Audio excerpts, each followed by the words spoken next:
on, so I don't know why we can't do it in the morning. Do y'all know any reasons why we can't do it in the mornings? Faculty and No. oh yeah. It's not on. Is it on now? I'm just 5, 4, 3, 2, 1? yes. Okay, all right. So, You were saying? we're gonna change our meeting time still in the mornings at 7:50, because a lot of times our meetings really don't last that 15 long, minutes.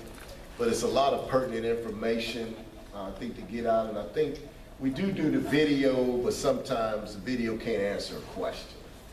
So, I'll send out the dates of the, I think we only got like 2 or 3 more faculty meetings and maybe 2 or 3 more advisory team meetings, and we'll just start doing them in the morning. So it'll be like from 7:50, it will be done no matter what before that 8:15 bell rings. So that'll be just, doing those meeting times. Do all the people on permanent morning duty and No, recruited morning duty? well, if you got morning duty, you go ahead on to morning duty. But we have way less people That's on what I was morning, wondering. on morning duty than we do doing a lot of other things. So if you got morning duty, the video will still be available. You just do your makeup by watching the video. All right, blue notebooks. We're almost through with our formatives. But we're starting to rotate into stuff for our summatives. I just want to talk about some of the things that I see. I know when I do check in the notebook, I try to leave comments into areas where they need to be helped. Don't panic. Tell teachers don't panic if they get a 2 in something. It's a formative assessment. It's just telling you before the summative is no different than in testing. Before that summative, we're going to talk to you about the things that you need to improve on. Are they gonna talk to us about it? Cause I mean. Well, if you have a question about, that's what a lot of teachers, I'll leave a little comment, but if you have a question, you just go see that administrator and whoever did it, and they should be able to answer your questions. Just from what I'm seeing, I'll see, like, for example, I can pretty much see, or through the course of the year, I can pretty much see 1, 2, and 3. I can't see 4, 5, and 6. 4, 5, and 6. 4 is differentiation. 6 is assessments. 5 is assessments, strategies, and 6 is assessment usages. So a lot of times, if we don't come in on an assessment, most times we don't come in when you're given an assessment. And then 10, of course, that's communication. I get a lot in 10, I get a lot of parent night stuff, parent letter stuff, which is okay, but to get to 3 and possibly 4, we've got to see stuff that you initiate. Parent night is a gimme, parent letters are a gimme, but we want to see emails, remind one-on-one, because if you read that rubric, it's talking about contacting parents, other stakeholders, and things like that. So if it's a parent letter, the parent letter is only going to certain students. It's not, and we have to work on contacting, whether it's positive or negative, or making some form of contact. Remind one-on-one, sending out those reminders, that fits. That's more beneficial, or email traffic, that's more beneficial than a parent letter. You can still put those things in there, but to take it to the next level, we need to see things that the teachers initiate. In differentiation, and we have some people that have those notebooks that were done to that 4 or that 3 standard. Get with those people and look at it. And I can, Ms. Miller's just happened to be sitting here, but I know when I looked at hers, when I looked at it, it was almost like I was in the room talking to her. I could look at it, and I didn't have to try to figure out what this was for, because in her comments, and with her comments and everything matched what it was, and she even took it a step further to highlight the things so I would know where that applied and what that evidence applied to. That's that 3-4 level type stuff. If you look at the rubric, a lot of things that are fours are things that you do to benefit your colleagues and things that you do outside of the classroom, getting information out. And we do have some teachers that share information.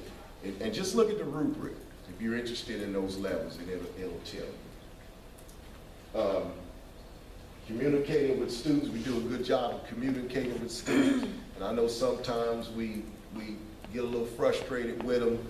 Just remember, we have to communicate professionally with students and in a respectful manner. Just remember that, because we cannot, because if we say something to a student out of the way, we cannot, there's no justifying.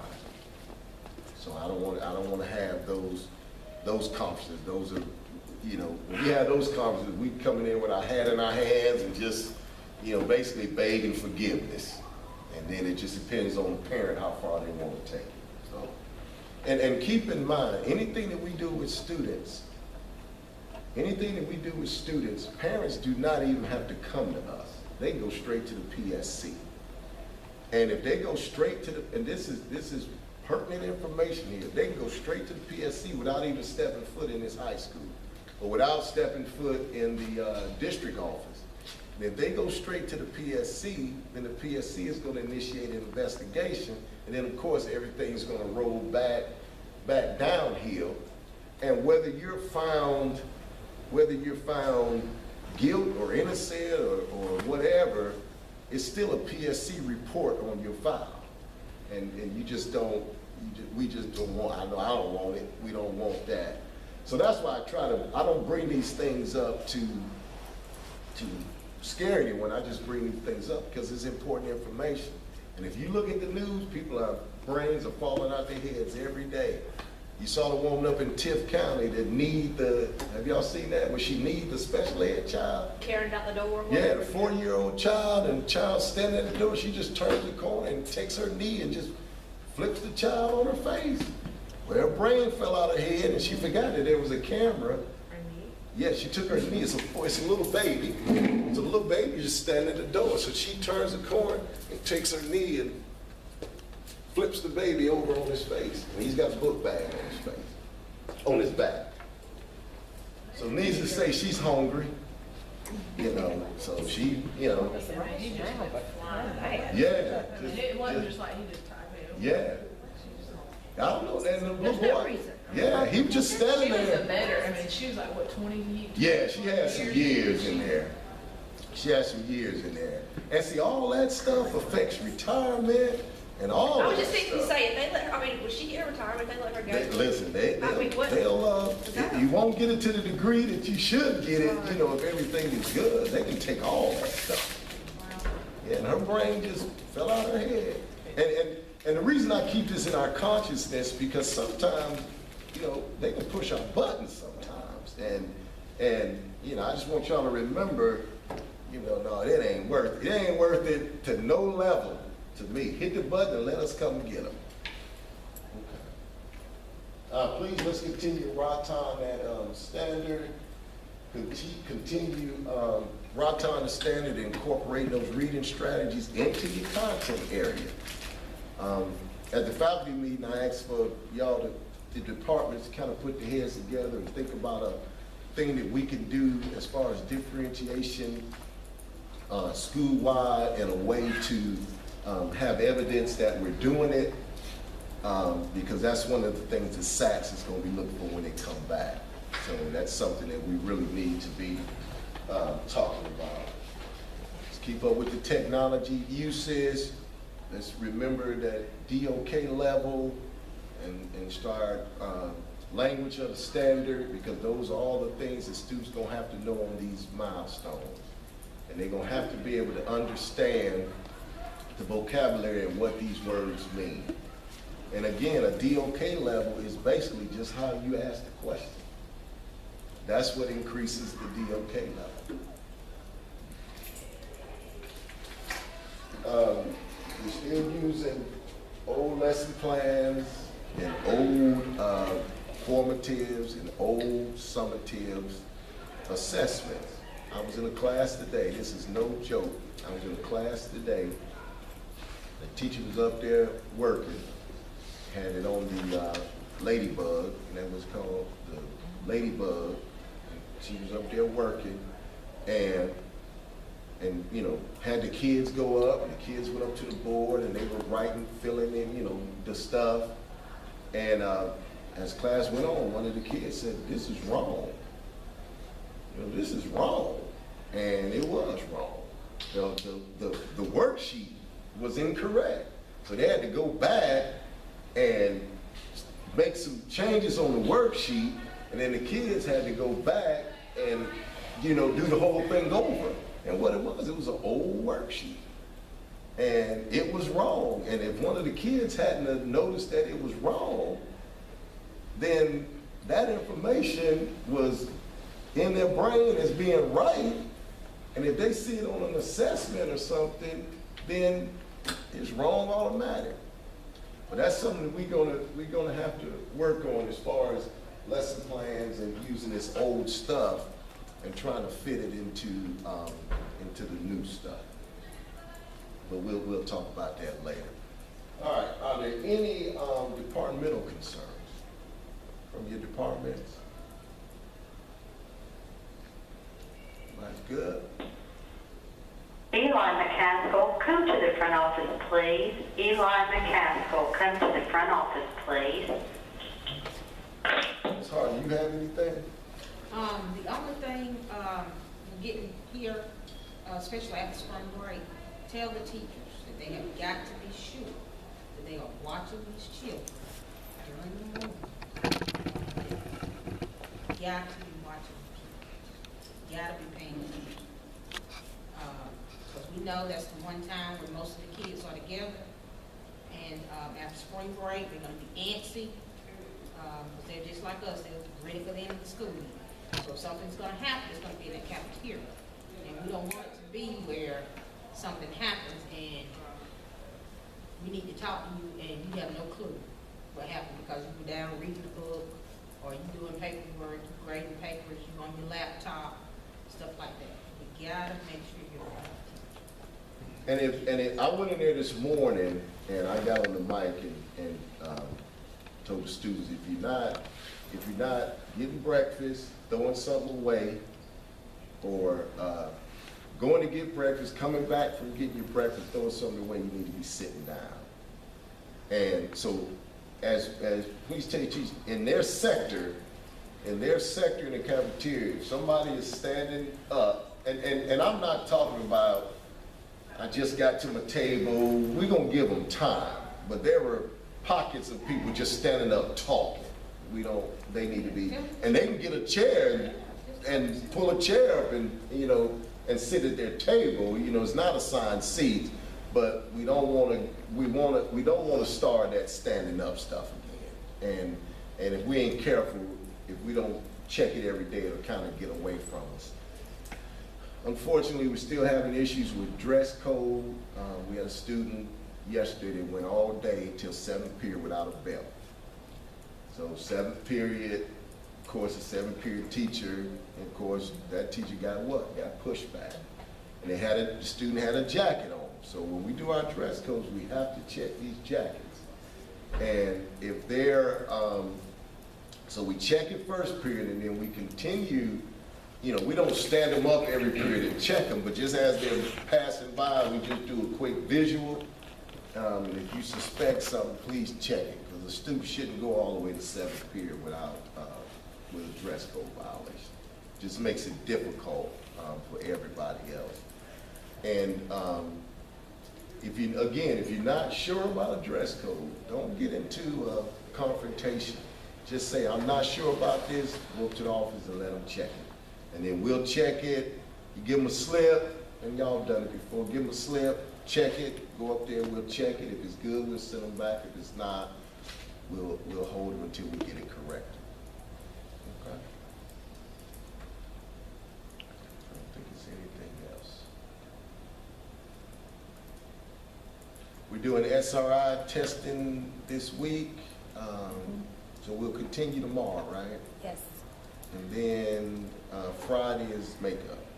We're gonna do some makeup tomorrow. We do Okay. some makeups tomorrow too? Okay. And we got a 3-day window, right? I was wondering this, when do you want these scores updated? Quickly as possible. And it's the highest score? Or how do y'all want that done? How did we do it last time? I don't remember. We only changed it if it was the high score.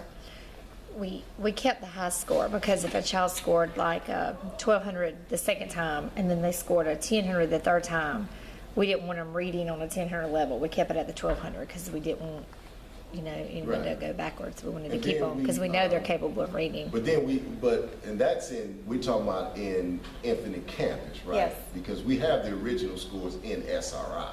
Yes. Yeah, so in Infinite Campus, the higher one goes into Infinite Campus. Okay. But we have the original scores in SRI. Yeah, it gives a good final report. Right. Like, where you can see the growth from That's beginning right. to end. It's That's pretty right. good, pretty easy to read and Yeah, tell, and- you know what's going on. Yeah, and next year, and speaking of that, we're working on projections.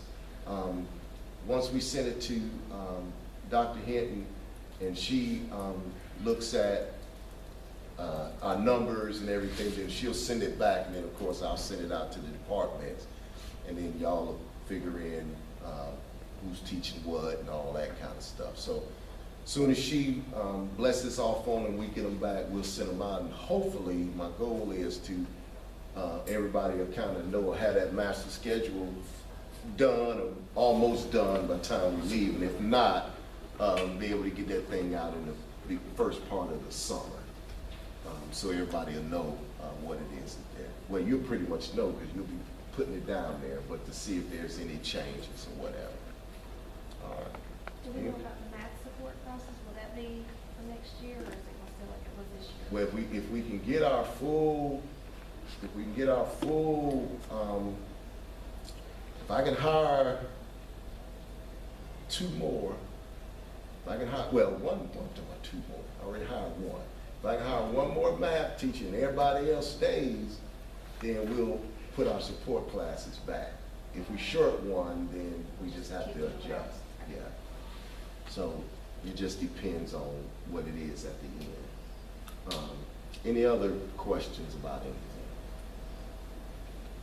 Dr. Gray, I wanted to say something. I've had 4 phone calls today and emails about the SAT. We are given, the SAT is scheduled for the 9th, which is the Saturday that we have spring break, our last Saturday. And for some reason, the students are thinking that because the school is closed that week, that we're not having the SAT. They're telling their parents that, and their parents are calling me wanting to know, are they going to get their money back? But we're still having it. I don't know why. It has been, they're wanting to know, is their child going to get a debt or what? But they're not going to get a debt because they've already paid for the test. Has nothing to do with the school. But we are still going to have it. So if students ask you, I had one teacher call me today and ask me, and so if they ask, we're still having the test on Saturday the 9th. Yeah, please tell them that. We just a site. Yes, No, they've already paid. If they're taking the test, they've already paid for it. Yeah, they it have has nothing to do with them tickets and owing us money. Right. Okay. All right, So- well, if nothing else, thank you for your time. We are gonna try to have the fire drill tomorrow, but admit, now it was mentioned that you all are doing SRI testing. So we're gonna Yes. try to do it in the morning, and we were trying to do it during the planning, so. we can Okay. affect Second kids. period. That'd Yeah, be that'll be good. good. 'Cause I know it's hard for them to start, and get out. And with that said, with that being said, does everybody still have their maps? Does everybody know? Just gotta go back and look. Yeah, look at it. Tell your people to look at it so they'll know where to go. When Okay? is your one? All right. It's second, we're gonna try to do it second period. I'll have a group of Miss Bohannon students don't get done till 9:20, but I've got to test them. So I'll pull them, and second period is at like 9:30. Would it be better for me to test them Friday, you think? Do they come to her Friday? But now since We can take them outside, they can come back in and finish. It's just only about 6 of them, so they'll be okay. I think you straight out. we were straight out now, but they changed it since we, Okay. y'all hadn't changed. I could just wait and test them at the We fire haven't drill. changed anything. That's what I'll do. We'll look at it. We'll look at it You can just later. wait. Okay, You could get them logged in and then not let them test and yet. not let them test until the fire drill. Okay, gotcha.